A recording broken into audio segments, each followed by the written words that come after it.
Everyone draw a barn, and you need to do it quickly.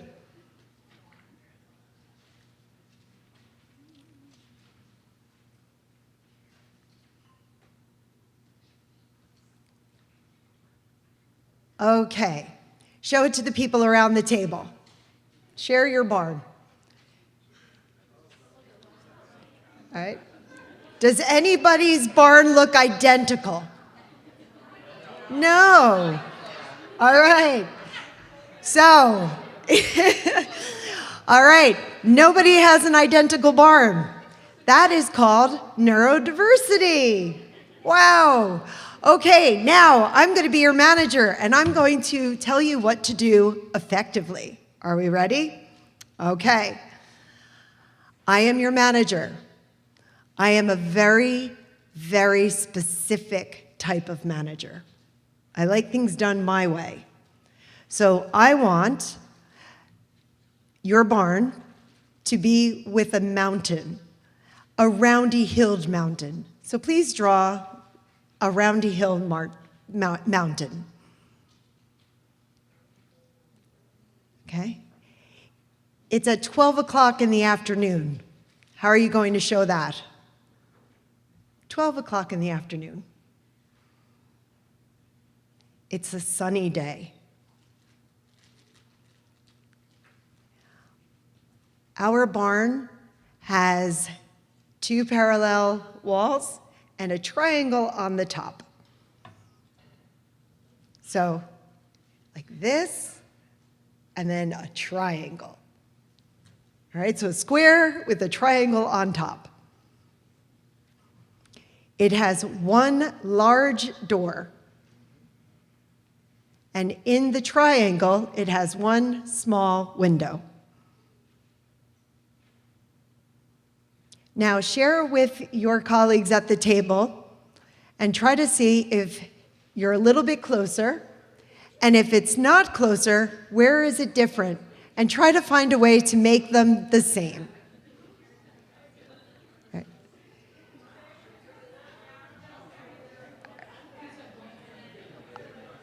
Okay. Did we get a little bit better on that one? Yeah, we got a little bit better. So, I want you to remember how easy it is to get something simple wrong. Now, we're in a really busy meeting. There's notes getting thrown around. Everybody's saying, oh, I got this, I do this, blah, blah, blah. If you guys couldn't draw a square and a triangle and a barn door and a window and a hill that all look the same, how do you think the information is being hit to you in a meeting? Pretty poorly, okay? So what we need to do is slow things down for everyone, okay? So when you have your project, as a manager, even as a coworker, you want to explain the who, what, where, when, how, and why. As a manager, if you don't know those answers, do not tell somebody to do it, and I need you to push the envelope on it. I need it later. Is now later? How about now? No? Right? We need to be specific. If you answer those questions, you start getting people to be a little bit more aligned. Now, some of you are brilliant at math. We have all witnessed me be very poor at it. I can do a budget, but it'll take me 3.5 hours to do it. Whereas if we ask Drew to do it, he can do it in 30 minutes. Is it an effective use of my time to have me do the budget? No, not at all.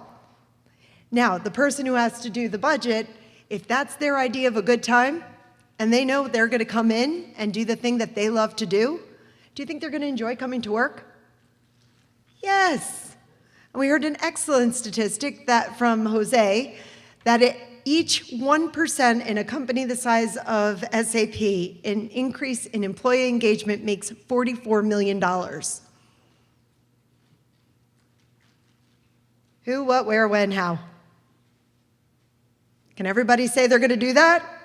Can I hear a yes? Yeah. All right. Now, so the teams decide. So I'm the manager.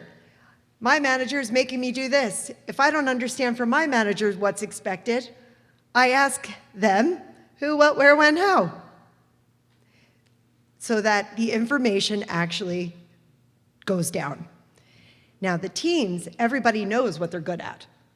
Everybody knows what they don't like to do.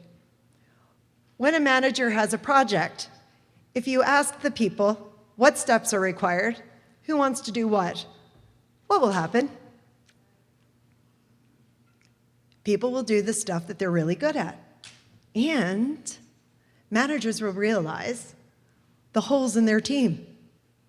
If they've got everybody that loves to public speak and nobody that likes to do budgets, when they get a new FTE, what do they need to get? A budget guy. But how many of us have job descriptions that are standard job descriptions that are utterly useless, that make the administrative assistant sound like they're going to be president of the United States of America? I probably shouldn't use the president. Okay? We need to dumb it down. And I say dumb it down is another word of saying plain text. All right? When I say plain text, people look at me like that. What does that mean? It means not gobbledygook that your grandmother doesn't understand your job. So when you are making a job description, look at your team strategy for the next year. Look at the team's strengths. Look at the team's weaknesses. Think about what you're going to need, and then hire that. Not cloud engineer. Who do you need? Now, if it's plain text, and it's the actual skills that you are looking for, then you're going to get to the place where you're hiring the right people. You have a wide talent pool. By not doing that, you will get the same result, a bunch of white dudes. That's what typically comes into the HR people, overwhelmingly. So one of the reasons I love Hearst is they were like, oh, what? No. Yes. Their pool went from a bunch of white and Indian dudes for engineering roles to women, to people of color, to neurodivergent people that were outing themselves before the interview process. So now you have a wider pool. You know exactly what you need the person for. Your team's working in strength-based jobs. Employee engagement is up. I'm thinking win. Yeah? All right. Now, AI. Last year, I used to have to sell people for the last 7 years on having the manager go back to their desk and do a quick bulleted email so that they could send it to the team, allowing the team members to have processing time. And then you go and check back with your team. We have AI now. We have Copilot now. Every single meeting can be translated, or transcribed, I mean, and be used in an effective way so that people understand what is expected from them and when it is due. If there is a problem, it is very easy for the team members to say, I thought that X was supposed to happen. I need Y to happen first. So we need to come back together. Now all of a sudden, you're hitting your targets. Later becomes Wednesday at 3 o'clock, but you're going to be done on Wednesday at 8 a.m. Again, winning. So when you hear about the productivity gains of neurodivergent team members, it's not because they're superhuman. It's because management and the teams are communicating in a way that you don't have a screwed up barn. Yes? All right. Now, processing time. When you're having meetings, send the agenda 24 hours in advance. 24 hours in advance. If you are running a meeting and you do not have an agenda prepared 24 hours in advance, do not have a meeting. Okay? Meetings should be only including the people who need to be there. And I had one client, absolutely brilliant. We placed an autistic woman in the company, and you couldn't go to her from the back. She had her noise-canceling headphones, and if you tapped her from the back, she would jump. So she made, and it would ruin her day. She'd be ruined for the day. So she came up with her own plan of construction paper with red, yellow, and green. And if it was red, you should not go near her. If it was yellow, send an email. And if it was green, have a chat. Do you know what happened 2 weeks later? The entire floor had desks with red lights. The entire floor. The managers realized that we have a serious issue here. We have a serious issue. People were working really late. They had dinners. So because people worked so late, they had dinners, like really nice dinners. I liked working there late. I ate well, okay? And so that went away. People went to meetings they needed to be in meetings with. People were interrupted at times that worked for them. Employee engagement went up. Employee retention went up. Everybody got to go home and see their kids' baseball game. Don't get me started on the Yankees. Oh, all right. So, running that effective meeting, you get that agenda in 24 hours in advance. Allow people to excuse themselves if they don't need to be there. We don't need randomized note takers anymore. We have Copilot. Use it. Okay? And you want to allow for room for people to process information. So give people a half hour, give people an hour, and then allow that information to be shared using Slack or even a simple one location that everybody agrees. Black women did not want to go back into the workforce. They did not want to go back into work. Do you know why? This is research, not me projecting. They didn't want to stand around the water cooler talking about soccer games. Nothing to do with them.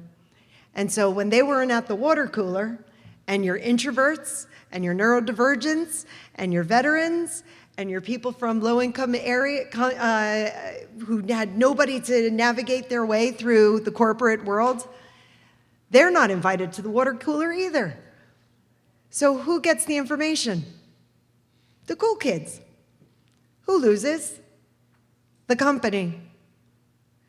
Information should be shared and it should be democratized. And AI is going to allow us to do that if we use it. So I think that is enough of me pontificating on the how-tos for today. I'm sure you're all sick of looking at me. If anybody has any questions, I'm always available.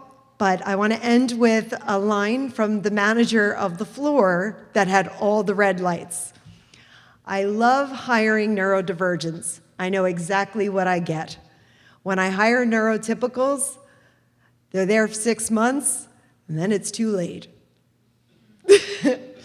And the last quote, Drew Carey from Hearst had people ask him, how many people work at Hearst? And he says, about half of them.